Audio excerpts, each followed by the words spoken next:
Me ollaan just saavuttu Berliiniin. Me suunnataan ensimmäisenä etsimään aamupalaa ja sitten me suunnataan Orimonoon, joka on siis Miron valitsema kauppa. Siellä myös on ilmeisesti Rick-Owensia. Sen takia menemme sinne. Ja me ajatellaan, että me pystytään helposti kävelemään täältä keskustaan. En ole varma.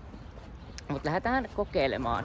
Nyt on pääsiäislauantai ja meidän tämä aikataulu menee Diren Grain ympärille, minkä takia me ollaan täällä. Mutta tää lauantai on ainoa päivä, milloin kaikki on auki, joten me ollaan nyt sillä, että me puristetaan 12:00–6:00 joka ikinen semmonen nähtävyys, joka on tän... Onko nuo kirsikkapuita? Oh my god!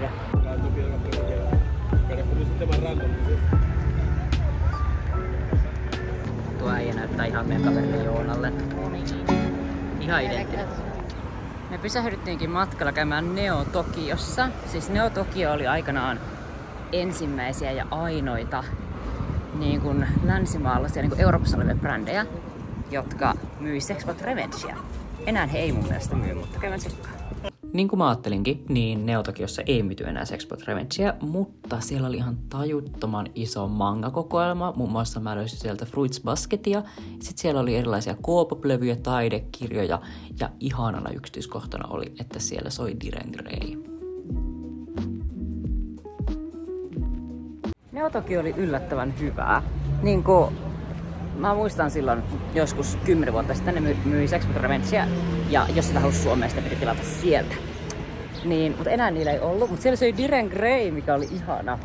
Neo Tokion jälkeen me lähdettiin suuntaamaan Orimonolle. Heillä oli siis tämmönen garden sale just tuona päivänä, minkä takia niin kuin Miro halusi olla sieltä just 12. Ja Orimonolla ei saanut kuvata, mutta heillä oli tämmöisiä tosi niin kuin minimalistisia mustia luksusbrändien vaatteita ja Miro päätyi ostamaan sieltä yhden hupparin. Westwoodin myymälä ei ollut tuosta loppujen lopuksi hirveän kaukana, mutta me jouduttiin odottamaan hetki, koska he ottaa aina kerrallaan 2 asiakasta sisään. Tuossa on tuo mun yksi laukku, jonka mä meinasin ostaa tänne reissuun. Oota, mä näytän sitä teille. Näettekö te sieltä mun pää yli? Näkyykö pinkkiä laukkua? Sen mä haluan. Tuo paikka oli todellakin käymisen arvoinen. Siellä oli tosi paljon sellaisia koruja, mitä mä en ollut nähnyt myynnissä vähän aikaan. Ja sitten siellä oli se ihana pinkki laukku, jonka mä olisin halunnut. Mutta mä satuin näkemään siellä sitten yhden toisen pinkin laukun, jonka mä halusin vielä enemmän. Mutta se on aivan niin kuin, siis liian kallis mun tämän hetken budjetille. Joten mä olin silleen, että hei, mä en osta nyt täältä mitään, ja mä säästän, että joku päivä mulla olisi tuo laukku, koska se oli oikeasti aivan ihana.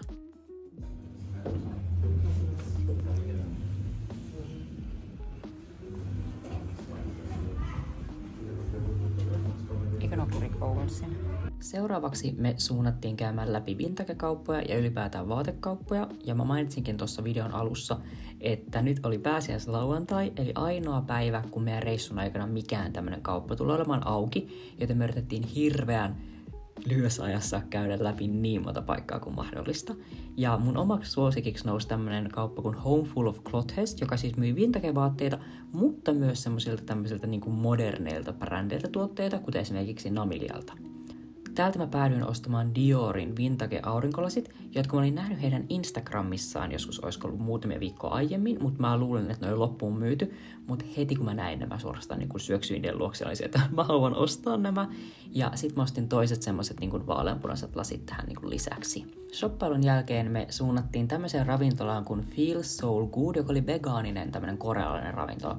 Siis aivan tajuttoman hyvä, vahva suositus, vaikka et olisikaan niin kuin hirveästi vegaaniruoan ystävä, koska tämä oli aivan tajuttoman hyvä. Miro tilasi bibimbaria ja mä tilasin puolestaan tämmöistä niin kuin nuudelikeittoa ja sitten me otettiin kimchiä ja tämmöisiä kurkkuja sen lisäksi. Ja siis tää oli aivan tajuttoman hyvää. Siis ehdottomasti yksi parhaita ruokia, mitä me koko reissun aikana syötiin. Tässä vaiheessa me suunnattiin hotellille vaihtamaan vaatteet ennen keikkaa, ja siis tämmöinen hotelli oli ihan tajuttoman upea. Tämä oli nimeltään Enhau Hotel, ja täällä teemana oli niin kuin musiikki, kuten näistä sisustuselementeistä ja näistä niin kuin näkee, ja tämä oli todellakin vierailemisen arvoinen. Seuraavalla Berliinin vlogilla tuutte näkemään siis tämän paikan aamupalan, ja se on siis niin kuin upein hotelliaamupala, mitä mä oon nähnyt missään, joten sitä kannattaa odottaa, se tulee niin olemaan worth it. Siis oh my god, kattokaa meidän sänkyä. Tää on meidän suihku, tää pinkki juttu. Typöt pyyhkeet. Ihana. Okei, onks meillä näköala? On. Joki. Nyt ollaan matkalla keikalle. Mä käytiin hakemassa vettä supermarketista ja nyt me suunnataan, eikö se ollut Kulturhaus? Joo. Kulturhaus Astra. Tunnin päästä avautuu ovet. Mutta me mennään vähän silleen etukäteen.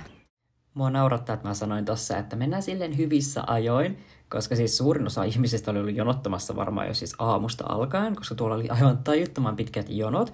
Mutta meillä oli vaan silleen tärkeää, että me päästään sisään. Ei ole väliä, ollaanko me eturivissä. Mutta me päädyttiin jonottamaan ehkä semmoinen, niin kuin, olisiko 1,5 tuntia ennen kuin päästiin sisään. Tuolla laskeutui pimeä ihan tajuttoman nopeasti. Ja sitten kun me päästiin sisään, niin me tarkoituksella jäätiin mahdollisimman niin kuin perälle. Ja syy siinä oli se, että mä sairastan ataksiaa, niin yleensä keikoilla, jos mulla sattuu tulemaan sairaskohtaus, niin me jäädään mahdollisimman lähelle ovea siltä varalta, että jos mä saan sairaskohtauksen, niin me pystytään poistumaan mahdollisimman nopeasti. Meillä oli tosi isot odotukset näiden dirujen niin kuin asujen suhteen. Ja no, ensimmäisenä päivänä kaikilla mulla oli fansit asut, mutta Kyo oli totta kai niin kuin Adidas-luukissa, mutta hänellä oli meikkiä, niin se oli todellakin ekstra. Joten oli todellakin niin kuin vörtti. Tämän keikan jälkeen meidän oli tarkoitus lähteä syömään sushia, mutta sitten me nähtiin tämmönen niin kuin paikka, joka myi siis vegaanista karrivurstia tuommoista autosta. Me vaihdettiinkin viime hetkellä paikkaa, koska täällä saa vegaanista karrivurstia, josta Miro on ollut innoissaan. Okei, miltä maistuu vegaaninen karrivursti? Se on ranskiskulta. Oliko kaikki se arvoinen? Okei, mäkin testaan. Tässä. Me otettiin tämmöiset kolat. Siinä on 12 äijää. Siis karrivursti oli hyvä. Oli niin sen arvoista pysähtyä tuohon syömään. Tän jälkeen me suunnattiin suorintapäätä hotellille. Kello oli yli 0:30 ja meillä seuraavana päivänä oli ihan hirveästi kaikkea tekemistä. Joten mä lopetan tämän Berliinin vlogin tähän. Seuraavassa osassa näette upeimman hotelliaamupalan siis ikinä.